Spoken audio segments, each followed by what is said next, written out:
এবার রাসূল বলেন ওয়ায়ুনাদি মুনাদিন, রমজান শুরু হওয়ার সাথে সাথে আল্লাহর পক্ষ থেকে একদল ঘোষণাকারী মানুষের সমাগমের মধ্যে ঘোষণা করতে থাকেন, ইয়া বাগিয়াল খাইরি আকবিল, ও কল্যাণ প্রত্যাশী, ও ভালো জিনিসের প্রত্যাশী, আকবিল, তোমার কল্যাণ পাওয়ার সময় চলে এসেছে, তুমি এগিয়ে যাও।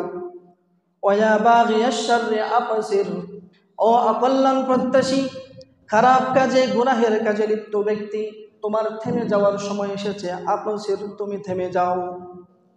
এবার রাসূল বলেন ওয়ালিল্লাহি উতাকাউ মিনান নার, রমজানের প্রতি রজনীতে, প্রতিটি রাতে আল্লাহ তাআলা রব্বুল আলামিন অবশ্যই জাহান্নামী, নিশ্চিত জাহান্নামী এমন অগণিত অসংখ্য মানুষকে জাহান্নাম থেকে জান্নাতি ঘোষণা করে দেন। রাসূল সাল্লাল্লাহু আলাইহি ওয়াসাল্লাম বলেছেন, বাউদা মান আদরাকা রমাদান ওয়া লাম ইগফার লাহু, যে ব্যক্তি রমজান মাস পেয়েছে কিন্তু তার গুনাহ মাফ করাতে পারেনি, রমজান মাস পার করার পরেও সে গুনাহগার, রমজান মাস পার করার পরেও আগের অবস্থা বাকি আছে, এই ব্যক্তির উপরে আল্লাহ রাব্বুল আলামিন লানত বর্ষণ করেন।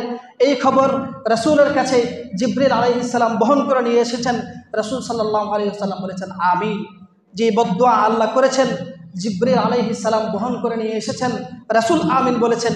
এই বদদুয়া কবুল হওয়ার ব্যাপারে বিন্দু পরিমাণ সন্দেহ করা। রাসূল সাল্লাল্লাহু আলাইহি ওয়াসাল্লাম আল্লাহর কাছে 2 মাস আগে থেকে দোয়া করতেন, আল্লাহ আপনি আমার রজব মাসেও আমাকে বরকত দেন, আমার শাবান মাসেও বরকত দেন, আমাকে রমজানের আগে আপনি মৃত্যু দিয়েন না, রমজান পর্যন্ত আমাকে পৌঁছিয়ে দেন। সুবহানাল্লাহ, এত গুরুত্বপূর্ণ মাস আর মাত্র 10-12 দিন পরেই আমরা পাচ্ছি।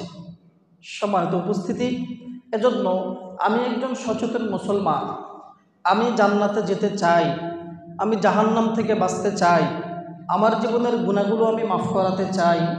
এর সবচেয়ে বড় প্রমাণ এই মুহূর্তে রমজানের জন্য আমার প্রস্তুতি আছে নাকি নাই সেটা। কারণ এক রমজান মাস একজন মানুষের সারা জীবনের পাহাড় সম গুনাহ মাফের জন্য যথেষ্ট। এক রমজান মাস একজন মানুষকে জাহান্নাম থেকে বাঁচিয়ে জান্নাতে পৌঁছে দিতে যথেষ্ট। সুতরাং আমি রমজানের জন্য কতটুকু প্রস্তুত, শারীরিকভাবে, মানসিকভাবে, আর্থিকভাবে, আমার প্রস্তুতির উপরে নির্ভর করে আমি কতটুকু সচেতন এবং জান্নাত প্রত্যাশী মুসলমান এই বিষয়টা। এজন্য আমরা রমজানের জন্য প্রস্তুতি গ্রহণ করব। রমজানের 1 মাস চাঁদ দেখা থেকে নিয়ে ঈদের চাঁদ দেখা পর্যন্ত পুরো সময়টা আমার কিভাবে কাটবে, এজন্য আমি পরিকল্পনা গ্রহণ করব। আল্লাহ তাআলা আমাদেরকে সেই তৌফিক দান করুন, আমিন। সম্মানিত উপস্থিতি, কোরআনে কারীমের মধ্যে রব্বুল আলামিন বলেছেন, একদল সাহাবী, রাসূলের জীবনের শেষ যুদ্ধ ছিল তাবুক যুদ্ধ। তো রাসূল তাবুক যুদ্ধে যাওয়ার জন্য সাহাবায়ে কেরামকে সাধারণ ঘোষণা দিলেন যে এই যুদ্ধে কেউ ঘরে থাকতে পারবে না, সবাই আমার সাথে যেতে হবে। একদল সাহাবী তখন কৃষি খাতের প্রেমে পড়ে গেলেন যে এখন তো আমাদের ফলগুলো তোলার সময় হয়েছে, এখন ফসল ঘরে আসার সময় হয়েছে। তারা ফসলের ফিকিরে পড়ে রাসূলের সাথে জিহাদে যাননি। রাসূল যখন জিহাদ থেকে ফিরে আসছিলেন, আল্লাহ তাআলা রাসূলকে সূরাতুত তাওবার মধ্যে জানিয়েছেন, ওয়ালাউ আরাদুল খুরুজ, তারা যদি বের হওয়ার চিন্তা করে থাকতো, সত্যিকার অর্থেই জিহাদে যাওয়ার নিয়ত যদি তাদের থেকে থাকতো, লা আ'আদতু লাহু উদ্দা, অবশ্যই তারা প্রস্তুতি গ্রহণ করত। তারা যতই ওজর পেশ করুক না কেন, তাদের যদি প্রস্তুতি না থাকে, জিহাদে যাওয়ার জন্য তাদের যদি পরিকল্পনা না থাকে, তাহলে আপনি কখনোই তারা আপনার সাথে যেতে প্রস্তুত ছিল একথা বলতে পারেন না। তাদের প্রস্তুতি ছিল নাকি ছিল না সেটা আমি ভালো করে জানি। প্রিয় উপস্থিতি, এজন্য রমজানকে সামনে রেখে সর্বপ্রথম আমাদের 1 নম্বর প্রস্তুতি হলো, এই যে পুরো বছর বলতে বলতে একটা বছর শেষ হয়ে গেল, 11টি মাস আজকে চলে যাচ্ছে। এই 11 মাসে আমার বহু গুনাহ হয়েছে, অনেক কবিরা গুনাহ আমরা করেছি, হিসাব করলে লিস্টটা অনেক বড় হয়ে যাবে। রমজান আসার আগেই এই গুনাহগুলো মাফ করিয়ে নেওয়া। এত বিশাল গুনাহের বোঝা, পাহাড় সম গুনাহ নিয়ে যদি আমরা রমজানে প্রবেশ করি, আপনি কিছু হতাশার দৃশ্য দেখতে পাবেন। প্রতি বছর আমাদের সকলের ইচ্ছা থাকে রমজান মাসটা আমি ভিন্নভাবে কাটাবো, কিন্তু প্রথম 3-4 দিন মসজিদ ভর্তি তারাবির মুসল্লি থাকে। প্রথম সপ্তাহ রোজা রাখার জন্য ঘরের সব সদস্যরা উঠে যায়, প্রথম সপ্তাহ মানুষ একটু গুনাহ থেকে বিরত থাকার জন্য আপ্রাণ চেষ্টা করে, কিন্তু 3 দিন 4 দিন 5 দিন 1 সপ্তাহ যাওয়ার পরে ঠিক রমজানের আগের অবস্থা মসজিদগুলোতে দেখা যায়। একই রকমভাবে রমজানের শেষ দশকে আব্দুর রহমানের বাবা আব্দুল সত্তারের ছেলে, এই যে 3-4 জন মানুষ এতেকাফ করে প্রতি বছর, একই চিত্র আপনি প্রতি বছর দেখতে পাবেন। এতেকাফ যেন 4 জনের দায়িত্ব। এই 4 জন মসজিদে এতেকাফ করবে, দুনিয়ার আর কোনো মানুষের এতেকাফের দরকার নেই।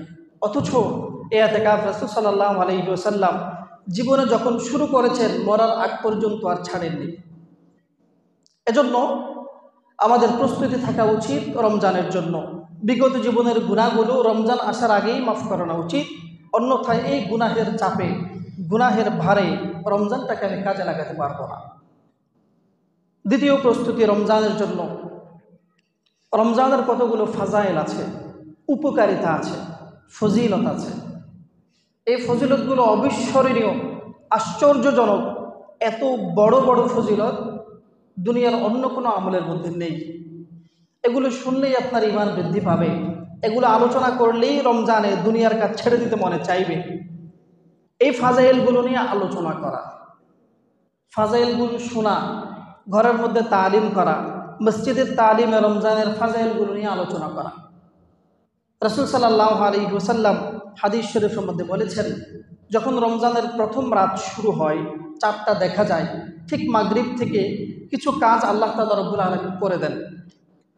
আন আবি হুরায়রা রাদিয়াল্লাহু তাআলা আনহু قال إذا جاء رمضان فتحت أبواب الجنة وغلقت أبواب النار وصفدت الشياطين ومردت الجن।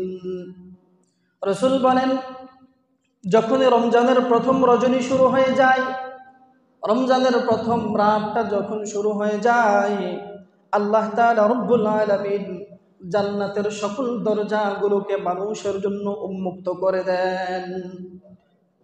আর রমজানের সম্মানে আল্লাহ তাআলা রব্বুল আলামিন জাহান্নামের আযাবের দরজাগুলোকে রমজানের শেষ মুহূর্ত সময়ের পর্যন্ত বন্ধ করে দেন। মানুষ যাতে আমল করতে পারে নির্বিঘ্নে, শয়তানের ধোঁকায় যাতে পড়ে যেতে না হয়, এজন্য আল্লাহ তাআলা রব্বুল আলামিন দুষ্ট জিন এবং শয়তানকে শিকড়ের মধ্যে আবদ্ধ করে রাখেন। এবার রাসূল বলেন, ওয়ায়ুনাদি মুনাদিন, রমজান শুরু হওয়ার সাথে সাথে আল্লাহর পক্ষ থেকে একদল ঘোষণাকারী মানুষের সমাগমের মধ্যে ঘোষণা করতে থাকেন, ইয়া বাগিয়াল খাইরি আকবিল, ও কল্যাণ প্রত্যাশী, ও ভালো জিনিসের প্রত্যাশী, আকবিল, তোমার কল্যাণ পাওয়ার সময় চলে এসেছে, তুমি এগিয়ে যাও।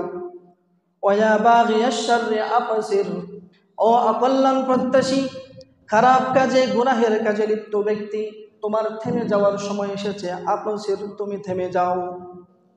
এবার রাসূল বলেন, ওয়ালিল্লাহি উতাকাউ মিনান নার, রমজানের প্রতি রজনীতে, প্রতিটি রাতে আল্লাহ তাআলা রব্বুল আলামিন আবশ্যক জাহান্নামী, নিশ্চিত জাহান্নামী এমন অগণিত অসংখ্য মানুষকে জাহান্নাম থেকে জান্নাতি ঘোষণা করে দেন। এই একটি হাদিস রমজানের ব্যাপারে আমাদের চিন্তাকে পরিবর্তন করে দিবে। এই কাজগুলো একই সাথে পুরো বছরের অন্য কোনো দিন কোনো সময় আল্লাহ তাআলা করেন না। রাসূল বলেন, রমজানের প্রথম রজনী শুরু হওয়ার সাথে সাথেই, মাগরিব হওয়ার সাথে সাথেই আল্লাহ তাআলা জান্নাতের দরজাগুলো খুলে দেন, জাহান্নামের দরজাগুলোকে বন্ধ করে দেন, দুষ্ট জিন এবং শয়তানকে শিকলে আবদ্ধ করে রাখেন, এবং রমজানের প্রতি রজনীতে, প্রতি রাতে আল্লাহ তাআলা অগণিত জাহান্নামী মানুষকে জান্নাতি বানিয়ে দেন। সুবহানাল্লাহ। অত্যন্ত বিশুদ্ধ রওয়ায়াতে হাদিসটি বর্ণিত হয়েছে। এরপর রাসূল সাল্লাল্লাহু আলাইহি ওয়াসাল্লাম আরেকটি হাদিসের মধ্যে বলেন, قال رسول الله صلى الله عليه وسلم قال الله تعالى, রাসূল বলেন, আল্লাহ তাআলা হাদিসে কুদসির মধ্যে বলেন, কুল্লু আমালি ইবনে আদম লাহু ইল্লা সিয়াম, মানুষ যতগুলো আমল করে সবগুলো আমল তার নিজের জন্যই করে, কিন্তু ইল্লা সিয়াম, রোজা হলো এমন একটা আমল, এমন একটা ইবাদত, যে ইবাদতটা বান্দা শুধুমাত্র আমি আল্লাহর সন্তুষ্টি পাওয়ার জন্যই করে। সুতরাং ফাইন্নাহু লি ওয়া আনা আজজি বিহি, রোজার মধ্যে যেহেতু লোক দেখানোর কোনো সুযোগ নাই, যেই ব্যক্তি রোজা রাখে আমার জন্যই রাখে, এজন্য রোজার প্রতিদান সওয়াব আমি আল্লাহর কুদরতি হাতে আমি নিজেই তাকে লিখে দিব। অন্য সকল ইবাদতের সওয়াব ফেরেশতারা লিপিবদ্ধ করেন, আমলনামায় লেখেন, কিন্তু আল্লাহ তাআলা বললেন ফাইন্নাহু লি ওয়া আনা আজজি বিহি, রোজা মানুষ আমার জন্যই রাখে। কারণ রোজাতে মানুষ দেখানোর, রিয়া করার সুযোগ নেই। একজন ব্যক্তি রোজা রেখেছে নাকি রাখেনি এটা মানুষ তার বাহ্যিক অঙ্গভঙ্গি দেখে বুঝতে পারে না। তো রোজা যেহেতু মানুষ আমার সন্তুষ্টির জন্যই রাখে, খাবার খাওয়ার সুযোগ থাকা সত্ত্বেও মানুষের আড়ালে গিয়ে রোজাদার ব্যক্তি খাবার খায় না। প্রচণ্ড তৃষ্ণায় কাতর হওয়া সত্ত্বেও, অগণিত পানির ব্যবস্থা থাকা সত্ত্বেও মানুষ পানি পান করে না আমার জন্য, এজন্য রোজার সওয়াব আমি ফেরেশতাদেরকে দিতে দেই না, আমার কুদরতি হাতে আমি নিজেই তাকে রোজার সওয়াব দিয়ে দিই। প্রিয় উপস্থিতি, এমন বহু বিস্ময়কর আশ্চর্যজনক রমজানের ফজিলতের কথা আপনি হাদিসের মধ্যে পাবেন। রাসূল সাল্লাল্লাহু আলাইহি ওয়াসাল্লাম থেকে সাহাল ইবনে সাদ রাদিয়াল্লাহু তাআলা আনহু বর্ণনা করেন, ফিল জান্নাতি থামানিয়াতা আবওয়াব, জান্নাতে ঢোকার দরজা হলো 8টি। এরপর রাসূল সাল্লাল্লাহু আলাইহি ওয়াসাল্লাম বলেন, ফিহা বাবুন ইউসাম্মা আর-রায়্যান, এই 8টা দরজার মধ্যে একটা দরজা আছে, যেই দরজার নাম হলো বাবুর রায়্যান। রায়্যান নামক একটি দরজা জান্নাতে ঢোকার আছে। রাসূল সাল্লাল্লাহু আলাইহি ওয়াসাল্লাম বলেন, এই দরজাটা সব মানুষের জন্য না, সকল জান্নাতি চাইলেও এই গেট দিয়ে ঢুকতে পারবে না। কে ঢুকতে পারবে? লা ইয়াদখুলুহু ইল্লা সাইমুন, দুনিয়ার মধ্যে যারা রোজাদার ছিল, যারা রোজার ব্যাপারে খুব সতর্ক থাকতো, রমজান মাসটাকে যেন তেনভাবে কাটাতো না, এই রোজাদার ব্যক্তিদেরকে আল্লাহ তাআলা রব্বুল আলামিন বলবেন, তোমরা জান্নাতের বিশেষ দরজা বাবুর রায়্যান দিয়ে প্রবেশ করো। রাসূল সাল্লাল্লাহু আলাইহি ওয়াসাল্লাম এরপরে বলেছেন, যখন ঢোকা শেষ হয়ে যাবে আল্লাহ তাআলা বলবেন, উগলিকা, এখন দরজাটা বন্ধ করে দাও। এই দরজাটা আমি বানিয়েছি শুধু রোজাদারদের জন্য, যারা রমজান মাসটাকে গুরুত্ব সহকারে কাটিয়েছে, তারা ছাড়া অন্য কোনো জান্নাতে এই দরজা দিয়ে প্রবেশ করতে পারবে না। প্রিয় উপস্থিতি,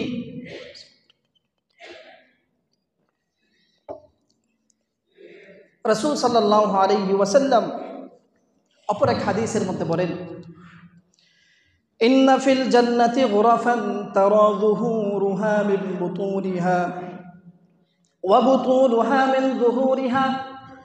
রাসূল বলেন, জান্নাতের মধ্যে একটি বিশেষ ঘর আছে, বিশেষ প্রাসাদ আছে, বিশেষ একটি রুম আছে, যেই রুম, যেই ঘর ভেতর থেকে বাহিরে দেখা যায়, বাহির থেকে ভেতরে দেখা যায়। আমরা বহুবার শুনেছি আল্লাহ তাআলা রব্বুল আলামিন জান্নাত বানিয়েছেন স্বর্ণের ইট দিয়ে। একটি ইটের সাথে আরেকটি ইটকে জোড়া দেওয়া হয়েছে মেশক দিয়ে। এমন স্বর্ণের ইট দিয়ে নির্মিত জান্নাতের দেয়াল, প্রাচীরগুলো। রাসূল বলেন, কিন্তু জান্নাতে এমন একটি রুম আছে, যেই রুম ভেতর থেকে বাহিরের দৃশ্য দেখা যায়, বাহির থেকে ভেতরের দৃশ্য দেখা যায়। এমন সৌন্দর্যমণ্ডিত এমন একটি রুম আছে। ফাকালা আরাবিয়্যুন, একজন সাধারণ ব্যক্তি রাসূলকে প্রশ্ন করলেন, লিমান হিয়া ইয়া রাসূলুল্লাহ, ওই বিশেষ রুমটি আল্লাহ তাআলা রব্বুল আলামিন কার জন্য বানিয়েছেন? রাসূল বললেন, ওই রুমটি আল্লাহ তাআলা বানিয়েছেন লিমান আতাবাল কালাম, যেই ব্যক্তি কথা বলার সময় মানুষের সাথে ভালোভাবে কথা বলে, উত্তম আচরণ করে, তার চরিত্রটা ভালো। আর 2 নম্বর হলো অসহায় মানুষদের খাবারের ব্যবস্থা করে, মিসকিন মানুষকে খাবার খাওয়ায়। 3 নম্বর হলো রমজানের 1টি 2টি নয়, মাসের শুরু থেকে নিয়ে শেষ দিন পর্যন্ত প্রতিটি রোজা রাখে। আর ওয়াসাল্লাল্লাহু বিল-লাইলি ওয়ান-নাসু নিয়াম, রাতের অন্ধকারে মানুষ যখন ঘুমের ঘরে হারিয়ে যায়, মহান রবের সন্তুষ্টির জন্য নামাজে দাঁড়িয়ে যায়। এই 4টি কাজ যেই ব্যক্তি করে, আল্লাহ তাআলা রব্বুল আলামিন জান্নাতের বিশেষ এই রুমটা, প্রাসাদটা তার জন্য বরাদ্দ করে রেখে দিয়েছেন। সুবহানাল্লাহ। রমজানে এই 4টি কাজ করারই সুবর্ণ সুযোগ। লিমান আতাবাল কালাম, মানুষের সাথে ভালো ব্যবহার করা। রমজানে রোজা রাখতে রাখতে এমনিই মানুষ দুর্বল হয়ে যায়, জোহরের পরে চিৎকার চেঁচামেচি করার মানসিকতা থাকে না। আবার রমজানে মানুষের দিল নরম থাকে, চারদিকে ইবাদতের একটি পরিবেশ সৃষ্টি হয়, এজন্য মানুষের সাথে ভালো ব্যবহার করা সহজ। 2 নম্বর ওয়া তাআমাত তাআম, রমজানে এমনি আমরা মানুষকে ইফতার করাই, বিভিন্ন এতিমখানায় মাদ্রাসায় সাহারির ব্যবস্থা করি। এর সাথে যদি আমরা আরও কিছু মানুষকে, এতিম মিসকিন প্রতিবেশী অসহায় মানুষদের খাবারের ব্যবস্থা করি, এটা করাও সহজ। রমজানে আমাদের ফ্রিজে এমনি ভালো খাবার থাকে, আমরা নিজেরা ভালো খাবারের ব্যবস্থা করি, 2 নম্বর কাজটা করাও সহজ। ওয়াদামাস সিয়াম, রমজান মানিয়ে রোজা, তো রোজার প্রথম দিন থেকে শেষ দিন পর্যন্ত রোজা রাখতে পারি। এরপরে ওয়াসাল্লাল্লাহু বিল-লাইল ওয়ান-নাসু নিয়াম, রমজানের মতো রাতে নামাজ পড়ার সুযোগ, তাহাজ্জুদ পড়ার সুযোগ পুরো বছরে আপনি কখনো পাবেন না। আপনি এমনিই তো সাহারি খাইতে শেষ রাতে উঠবেন, 10 মিনিট সময় হাতে রেখে উঠলেই আপনি 4 রাকাত নামাজ পড়তে পারবেন। কিয়ামুল লাইলের জন্য আপনি 20 রাকাত তারাবির সালাত পড়তে পারবেন। এছাড়াও আপনি নফল ইবাদত করার সুবর্ণ সুযোগ পাচ্ছেন। রমজানে আমরা এমনি রাতে কম ঘুমাই। এই 4টি কাজ, যে 4টি কাজ করলে জান্নাতের বিশেষ কক্ষ পাওয়া যায়, বিশেষ প্রাসাদ পাওয়া যায়, যে প্রাসাদের বৈশিষ্ট্য হলো ভেতর থেকে বাহিরে দেখা যায়, বাহির থেকে ভেতরে দেখা যায়, এই বিশেষ কক্ষের মালিক আপনি রমজান মাসে হয়ে যেতে পারেন। আল্লাহ তাআলা আমাদেরকে সেই তৌফিক নসিব করুক, সকলে বলে আমিন। প্রিয় উপস্থিতি, তাহলে রমজানের দ্বিতীয় প্রস্তুতি হলো রমজানের যে সকল ফাজায়েল হাদিসের মধ্যে বর্ণিত হয়েছে এগুলো নিজে জানা, এগুলো নিয়ে আলোচনা করা, ঘরে গিয়ে জানানো স্ত্রীদেরকে, ছেলে মেয়েদেরকে। এটি হলো রমজানের দ্বিতীয় প্রস্তুতি। সম্মানিত উপস্থিতি, আমরা অনেক সময় রমজান মাস মানে বুঝি মাছ গোস্ত দিয়ে, ভালো খাবার দিয়ে ভোর রাতে সাহারি খাওয়া, আর ইফতারির সময় হলে পেট ভরে বুট মুড়ি খাওয়া, ট্যাং দিয়ে শরবত বানিয়ে খাওয়া, আর পেট পুড়িয়ে বুট মুড়ি খাওয়া, এর নাম হলো রোজা। এমন খাবার আয়োজন থাকে, অনেক সময় সাহারের দিকে তাকালে, ইফতারের আইটেমের দিকে তাকালে মনে হয় এই ব্যক্তি আজকে শেষ খাবার খাচ্ছে। খাবারের আয়োজন এত বেশি, অথচ আল্লাহ নবী সাল্লাল্লাহু আলাইহি ওয়াসাল্লাম রোজা বলেছেন বিরত থাকাকে, খাবার থেকে বিরত থাকা, পানি কম পান করা, খাবার কম খাওয়া, স্ত্রীর কাছে কম যাওয়া, এই 3টে কাজের নাম রোজা। কিন্তু রোজায় আপনি খাবার আইটেম দেখলে আশ্চর্য হবে, মনে হয় এই ব্যক্তি আজকে দুনিয়া থেকে চলে যাবে, শেষবারের মতো খেয়ে নিচ্ছে। প্রিয় উপস্থিতি, এর নাম রোজা নয়। রোজার তৃতীয় প্রস্তুতি হলো আমাদের সালফে সালিহিন, পূর্বপুরুষ আল্লাহর ওলি যারা ছিলেন তারা রোজাকে কিভাবে কাটিয়েছেন সেখান থেকে শিক্ষা গ্রহণ করা। সালাফের ব্যাপারে হাদিসে বর্ণিত হয়েছে, সালফে সালিহিনরা পুরো বছরকে 2 ভাগে ভাগ করতেন। এই ভাই যারা একটু দূরে আছেন, কাছে আসেন, এখানে চলে আসেন, এখানে আসেন, একটু কাছে আসেন, এখানে চলে আসেন, বিচ্ছিন্নভাবে না বসে কাছে চলে আসেন, এখানে খালি জায়গায় আসেন। সালফে সালিহিনের ব্যাপারে বলা হয়েছে তারা পুরো বছরকে 2 ভাগে ভাগ করতেন। প্রথম 6 মাস আল্লাহর কাছে দোয়া করতেন, আল্লাহ আমাকে আপনি রমজান পর্যন্ত বাঁচিয়ে রাখেন, যত গুনাহ হয়েছে আমি রমজানে মাফ করার সুযোগ পাবো। তো রমজান যদি কোনোভাবে পেয়ে যেতেন, রমজানের পর থেকে বাকি 6 মাস দোয়া করতেন, আল্লাহ রমজানে যা ইবাদত করেছি আপনি ইবাদতগুলো কবুল করে নেন। রমজানের একটা ইবাদত যদি আল্লাহ তাআলা কবুল করেন, একজন মানুষ তার সারা জীবনের গুনাহ মাফ পাওয়ার জন্য যথেষ্ট। আব্দুল্লাহ ইবনে ওমর রাদিয়াল্লাহু আনহুর ব্যাপারে বর্ণিত হয়েছে, তিনি মৃত্যুর সময় আক্ষেপ করছিলেন। তিনি মৃত্যুর সময় ব্যথাতুর হৃদয়ে তার পাশে যারা ছিলেন তাদেরকে বলছিলেন, দুনিয়ার কোনো নিয়ামতের ব্যাপারে আমার আফসোস নেই, দুনিয়ার কোনো কিছুর ব্যাপারে আমার আক্ষেপ নেই। আমার আক্ষেপ হলো আমি যদি মরে যাই এখন, তাহলে মরার পরে রোজা রাখলে সারাদিন পরে বিকেলে যে একটি ক্লান্ত শরীর আমার হতো, দুপুরে প্রচণ্ড তৃষ্ণা আমার পেত, তখন আমার যে আনন্দ লাগতো, হয় এই তৃষ্ণাটা শুধু আল্লাহর সন্তুষ্টির জন্য। আমার চারিপাশে খাবারের অভাব নেই, কিন্তু আমি খাচ্ছি না শুধু আল্লাহর জন্য, এই কষ্টটা আমি শুধু আল্লাহর জন্য স্বীকার করছি। এই যে তৃপ্তি, রোজা রেখে আল্লাহর জন্য কষ্ট স্বীকার করা তৃপ্তি, আমি মরে গেলে ক্ষুধার্ত থেকে রোজা রেখে এই তৃপ্তি অনুভব করতে পারবো না। এর জন্য আমার আক্ষেপ হচ্ছে। আর আমার দ্বিতীয় আক্ষেপ হচ্ছে, রমজান মাসে আমি পুরো রাত দাঁড়িয়ে দাঁড়িয়ে নামাজ পড়তাম, রাতে ঘুমাতাম না। আমি যদি মরে যাই তাহলে মরার পরে তো ইদা মাতাল ইনসান ইনকাতা আনহু আমালুহু, মরার সাথে সাথে আমলের দরজা বন্ধ হয়ে যায়, মরে গেলে আমি আর রাতে উঠে দাঁড়িয়ে দাঁড়িয়ে নামাজ পড়তে পারবো না, এই কষ্টটুকু আমি করতে পারবো না, এজন্য আমার আক্ষেপ হচ্ছে। প্রিয় উপস্থিতি, আমরা আমাদের পূর্বপুরুষ যারা আমাদেরকে শিক্ষা দিয়েছেন তাদের জীবনে থেকে রমজান কিভাবে কাটাতে হবে শিক্ষা গ্রহণ করব। এরপরে রমজানের চতুর্থ প্রস্তুতি হলো রমজানের বিশেষ কিছু মাসাইল আছে, যে কাজগুলো আমাদের কাছে মাঝে মাঝে আসে, মাঝে মাঝে যে কাজগুলোর সম্মুখীন আমরা হই, ঈদের নামাজ, জানাজার নামাজ, এই কাজগুলো আমরা পরে আবার ভুলে যাই, মনে না থাকাটা স্বাভাবিক, এজন্য আমাদের আবার স্মরণ করতে হয়। এজন্য ঈদের নামাজের সময় ইমাম সাহেব নামাজের পদ্ধতি নতুনভাবে আবার বলে দেয়, জানাজার নামাজের সময় আবার তিনি স্মরণ করিয়ে দেয়। কেন? এই কাজটা আমরা সবসময় করি না, মাঝে মাঝে করি। তো রমজান মাসও আমরা পুরো বছর পালন করি না বা আসে না, বছরে একবার আসে। এজন্য রমজানের বিশেষ মাসালাগুলো আমাদের স্মরণ না থাকাটা খুবই স্বাভাবিক। কি কি কাজ করলে আমার কষ্ট করে রাখা রোজাটা ভেঙে যেতে পারে, কি কি কাজের কারণে আমার রোজার সওয়াবগুলো কমে যেতে পারে, কি কি কাজের কারণে রোজা রেখেও আমি গুনাহগার হচ্ছি, কি কি কারণে আমার তারাবির নামাজ নষ্ট হয়ে যেতে পারে, এই বিষয়গুলো রোজা আসার আগেই আমাদের শিখে নেওয়া দরকার। রোজা চলে আসলে আপনি শিখবেন কখন, আমল করবেন কখন? আমাদের মায়েদের বিশেষ কিছু মাসালা আছে, তাদের প্রশ্নগুলো জানবেন, এই প্রশ্নগুলো নিয়ে আলেমদের কাছে যাবেন। আমার বিবি এই প্রশ্নগুলোর উত্তর চেয়েছেন, হুজুর বলে দেন।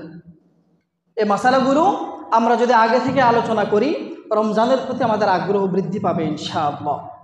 এরপরে রমজানের পূর্বেই আরেকটি প্রস্তুতি হলো, কারো যদি ভাঙতি রোজা থাকে, অনেকের হতে পারে গত বছরের কিছু রোজা ভাঙা পড়েছে, বিশেষ কোনো কারণে রোজা রাখতে পারিনি, 2টা 4টা 5টা হতে পারে। বিশেষ করে আমাদের মায়েদের রোজা ভাঙা পড়ে, এই ভাঙতি রোজাগুলো রমজান ফরজ রোজা শুরু হওয়ার আগেই রেখে দেওয়া, এটা রমজানের অন্যতম একটি প্রস্তুতি। এখনও 10 দিন সময় আছে, 8-9 দিন সময় আছে, আমরা চাইলে আমাদের পূর্বের ভাঙা রোজাগুলো রেখে আসন্ন রমজানের জন্য প্রস্তুত হতে পারি। প্রিয় উপস্থিতি, এরপরে রমজানকে সামনে রেখে আরেকটি অন্যতম গুরুত্বপূর্ণ প্রস্তুতি হলো রমজানের জন্য বেশি বেশি দান সাদাকা করা। হাদিসের মধ্যে এসেছে, কানা আজওয়াদুন নবী সাল্লাল্লাহু আলাইহি ওয়াসাল্লাম ফি রমাদান। তুফান ছুটলে যেভাবে বাতাসের গতিবেগ নির্ণয় করা কঠিন, কত স্পিডে বাতাস প্রবাহিত হচ্ছে এটা বোঝা মুশকিল, হাদিসের মধ্যে রাসূলের ব্যাপারে উপমা দেওয়া হয়েছে, তুফানের বাতাসের গতিবেগের চাইতেও বেশি রাসূল সাল্লাল্লাহু আলাইহি ওয়াসাল্লাম রমজানে দান করতেন। আপনি দান করার অগণিত ক্ষেত্র খুঁজে পাবেন, বহু মানুষ দানের মুখাপেক্ষী, বহু প্রতিষ্ঠান দানের মুখাপেক্ষী, এবং বিশেষ করে রমজানে যদি যাকাত আদায় করা যায় 1/70, আপনি 1 টাকা দিলে 70 টাকা সওয়াব পাবেন। অনেক মানুষ আমরা মুখস্থ যাকাত আদায় করি, আপনি মুখস্থ যাকাত আদায় না করে এখন প্রস্তুতি নেন, রমজানের আগে ভালো একজন মুফতি সাহেবের কাছে যান, হুজুর আমার স্থাবর এত এত সম্পত্তি আছে, এগুলো আমার প্রয়োজনে ব্যবহার হয়, এগুলো প্রয়োজনের অধিক সম্পত্তি পড়ে আছে, এখন আমার কত টাকা যাকাত আসবে, এই যাকাতগুলো আমি কাকে কাকে দিতে পারি, আপনি এখন থেকে হিসাব করে রমজানে আপনার যাকাতগুলো আপনি দিয়ে দেন। রমজানে সাদাকাতুল ফিতর আছে, দিয়ে দেন। রমজানে প্রতিদিন আপনি না পারলে 2 টাকা দান করেন, প্রতি জুমায় আপনি এখন 10 টাকা দিলে তখন 50 টাকা দেন, রমজান শেষে দেখবেন আপনার হাজার হাজার টাকা পরকালের জন্য জমা হয়ে গিয়েছে। এজন্য প্রিয় উপস্থিতি, রমজানকে আমরা সুবর্ণ সুযোগ হিসাবে গ্রহণ করে রমজানে বেশি বেশি দান সাদাকা করি, এতে করে ইনশাআল্লাহ আল্লাহ তাআলা রব্বুল আলামিন রমজানের উসিলায় আমাদের জীবনের গুনাহগুলোকে মাফ করে দিবেন।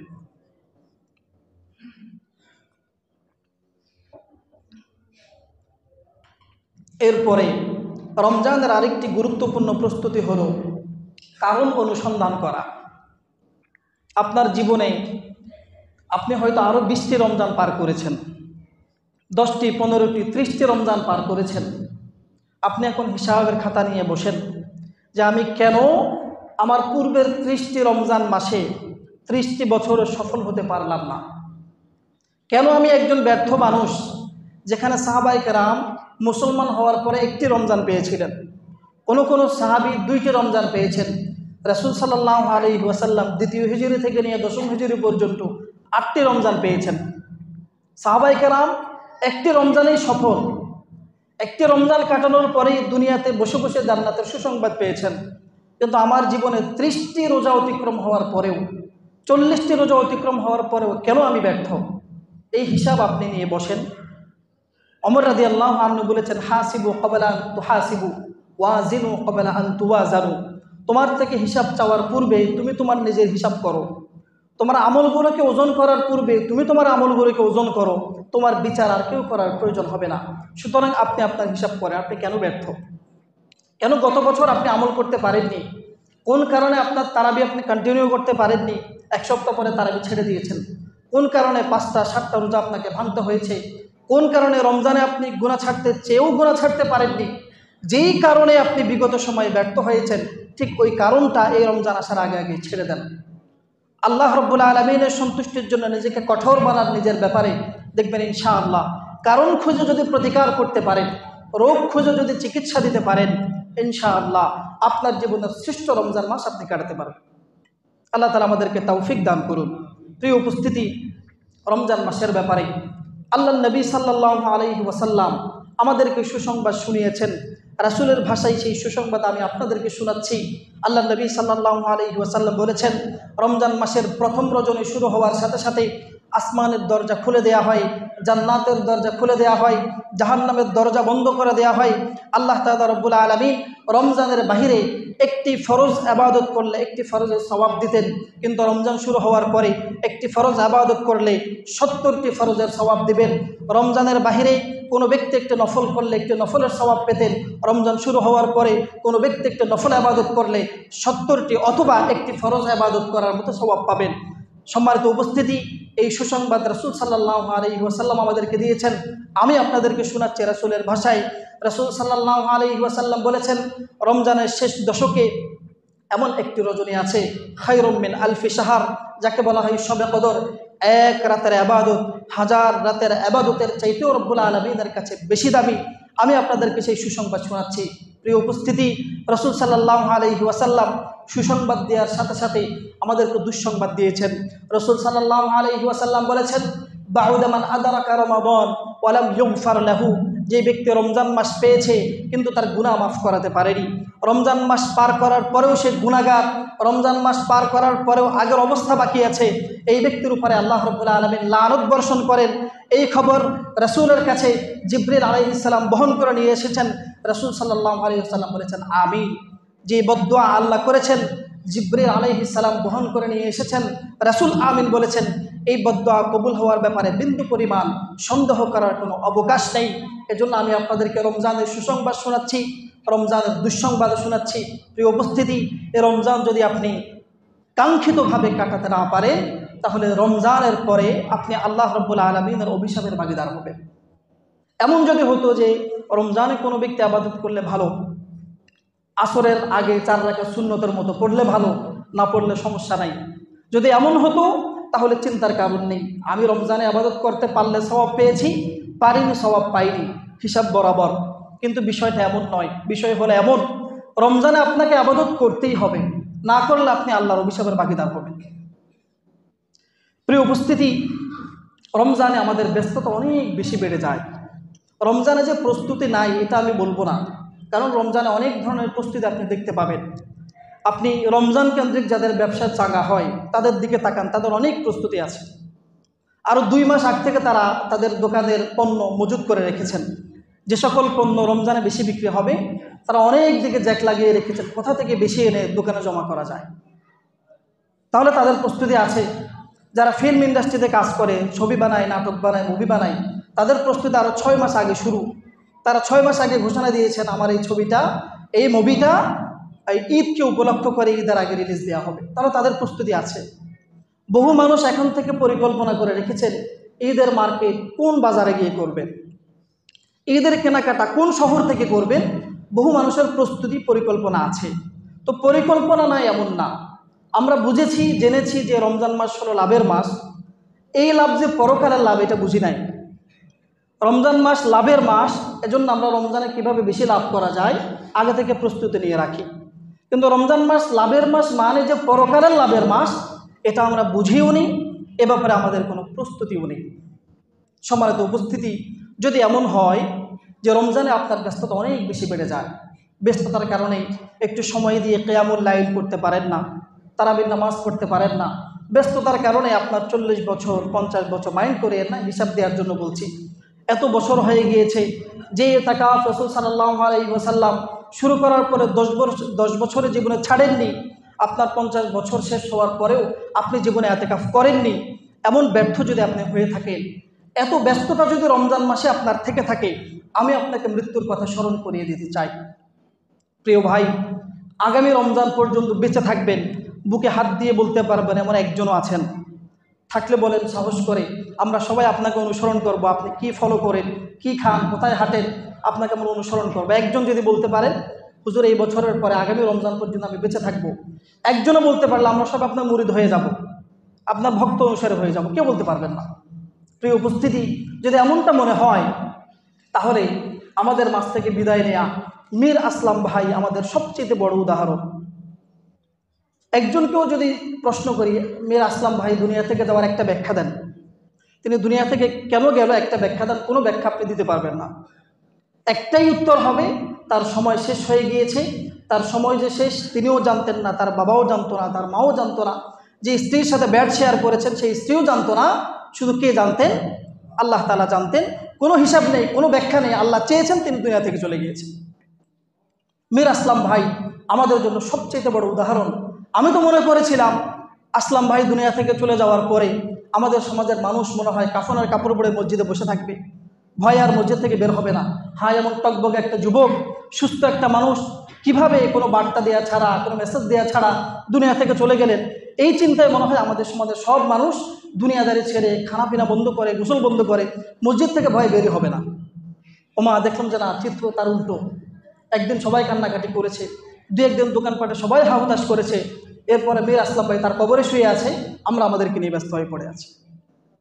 প্রিয় উপস্থিতি, মীর আসলাম ভাইয়ের এই মৃত্যু যদি আমাদেরকে শিক্ষা দিতে না পারে, মীর আসলাম ভাইয়ের এই চলে যাওয়া যদি আমাদেরকে একটু জাগ্রত করতে না পারে, আমার মনে হয় দুনিয়ার আর কোনো কিছু আমাদেরকে পরকালমুখী করতে পারবে না। মীর আসলাম ভাইয়ের মতো মানুষ আমি আসলে খুব কম দেখেছি। উনি দুনিয়া থেকে চলে গিয়েছেন, ওনার কথা এখন বলতে পারি, আমি খুব কম দেখেছি। এমন সুস্থ সবল হাস্যোজ্জ্বল সদালাপী মানুষ মনে হয় জেনারেল ব্যাকগ্রাউন্ড থেকে উঠে আসা মানুষের মধ্যে খুব কম আছে। এমন একজন মানুষ এভাবে দুনিয়া থেকে চলে যাবে, আমি কেন আপনারা কেউ কল্পনা করেন নাই। উনি মারা যাওয়ার একদিন আগেও ওনার দোকানে আমার কথা হচ্ছিল, উনি আমাকে বলছিলেন হুজুর এবার রমজান মাসে জোহরের পরে 1 ঘন্টা করে আমি সময় দিব, আমি কিছু ইসলামিক বই কেনার জন্য অর্ডার করেছি, বইগুলো আসলে 1 ঘন্টা করে আমি পড়বো। ঢাকা থাকতে অনেক পড়াশোনা হতো, এখন ব্যবসা বাণিজ্যের কারণে পড়াশোনা হয় না। ঠিক আছে, এবছর জোহরের পরে রমজান মাসে 1 ঘন্টা করে আমি সময় দিব মসজিদে। এমন টকবগে উদ্যমী যুবকটা দুনিয়া থেকে চলে যাওয়ার পরেও আমাদের মধ্যে যদি অনুশোচনা না আসে, এই রমজানটা যদি আমরা কাজে লাগাতে না পারি, আমার মনে হওয়াটা সত্য না হোক, কিন্তু আমার মনে হয় দুনিয়ার আর কোনো কিছু, কোনো ভূমিকম্প, কোনো সিডর, কোনো করোনা আমাদেরকে আর ঘুম থেকে জাগ্রত করতে পারবে না। প্রিয় ভাই, এরপরেও যদি আপনি ভুলে যান, একটু কবরস্থানে যান, দেখেন আমার আপনার চাইতে বহু সুস্থ মানুষ, বহু সাবলীল মানুষ, বহু পদবীওয়ালা মানুষ, বহু শক্তিশালী মানুষ কবরে নিস্তেজ অবস্থায় শুয়ে আছে। তার আশেপাশে কত বিকট শব্দ আওয়াজ হচ্ছে, এই ব্যক্তির ঘুম ভাঙছে না। তার জন্য কত কান্না হচ্ছে, রোনাজারি হচ্ছে, এই ব্যক্তি এক মুহূর্তের জন্য শোয়া থেকে উঠে বসতে পর্যন্ত পারছে না। আপনি যদি তার কবরটা খুঁড়ে দেখেন, দেখবেন হয়তো তার লাশ তো নাই, হাড্ডিগুলো তো নাই, সেখানে মাটি পড়ে আছে। নতুন করে মানুষ দাফন করার জন্য তার কবরটা আবার প্রস্তুত হয়ে আছে। যদি আপনার রমজান মাসে বেশি ব্যস্ততা থাকে, ব্যস্ততার জন্য আপনি ঠিক করে রোজা রাখতে পারেন না, 5 ওয়াক্ত নামাজ পর্যন্ত রমজান মাসে পড়তে পারেন না, যদি এমন হয় ব্যস্ততার জন্য আপনি কখনোই ইতিকাফ করতে পারেননি, তাহলে আমি বলবো রমজান মাসের যে 10 দিন আছে আপনি একবার করে কবরস্থানে যান, একবার করে কবরে শোয়া মানুষগুলোকে দেখে আসেন। তাদের ব্যস্ততা আপনার চাইতে 1000 গুণ বেশি ছিল, কিন্তু আজকে তাদের কোনো ব্যস্ততা নাই। আপনি আজকে মরে যান, মীর আসলাম ভাইয়ের মতো দুনিয়া থেকে চলে যান, আপনার চাইতে অলস অবসর মানুষ দুনিয়ার মধ্যে আর কেউ থাকবে না। ঠিক আজকে যেভাবে আমরা আসলাম ভাইকে ভুলে গিয়েছি, আপনার স্ত্রী আপনাকে ভুলে যাবে, আপনার বাবা মা আপনাকে ভুলে যাবে, সমাজবাসী আপনাকে ভুলে যাবে, আপনার সব অবদানগুলো ম্লান হয়ে যাবে। এজন্য প্রিয় ভাই, সব ব্যস্ততাকে দাফন করে দেন, রমজানকে উপলক্ষ করে সব ইনকামের কথা ভুলে যান, শুধু পরকালকে ইনকাম করেন। ইনশাআল্লাহ একটি রমজান সারা জীবনের পাহাড় সম, মরুভূমির বালু সমতুল্য গুনাহকে মাটি করে আপনাকে জান্নাতি বানানোর জন্য যথেষ্ট হয়ে যাবে। এজন্য সর্বশেষ আমি যেটা বলবো, আমরা সকলে দৃঢ় সংকল্প করি এই রমজান আমার জীবনের শ্রেষ্ঠ রমজান হবে। এই রমজানের প্রতিটি সেকেন্ডের হিসাব আমি রাখবো। এই রমজানের প্রতিটি রাতকে আমি কাজে লাগাবো। এই রমজানে একটি অহেতুক অনর্থক গুনাহ হয় এমন কাজ আমি করব না। যদি আমার গুনাহ করার জন্য আমার বন্ধু দায়ী হয়, আমি বন্ধুকে পরিত্যাগ করব। যদি আমার গুনাহের জন্য আমার মোবাইল দায়ী হয়, মোবাইল আমি রেখে দেবো 1 মাসের জন্য। যদি ফেসবুক অ্যাপটা দায়ী হয়, আমি অ্যাপটা আনইনস্টল করে দিব। যেই জিনিস আমার গুনাহের জন্য, রমজানকে ব্যর্থ করার জন্য দায়ী ছিল, আমি সেই কাজটাকে পরিত্যাগ করব। এই দৃঢ় সংকল্প যদি থাকে, মহান রবের কাছে আমাদের কামনা, প্রার্থনা, দোয়া, ফরিয়াদ যদি থাকে, আল্লাহ চাইলে ইনশাআল্লাহ অবশ্যই আমরা শ্রেষ্ঠ একটি রমজান কাটাতে পারবো।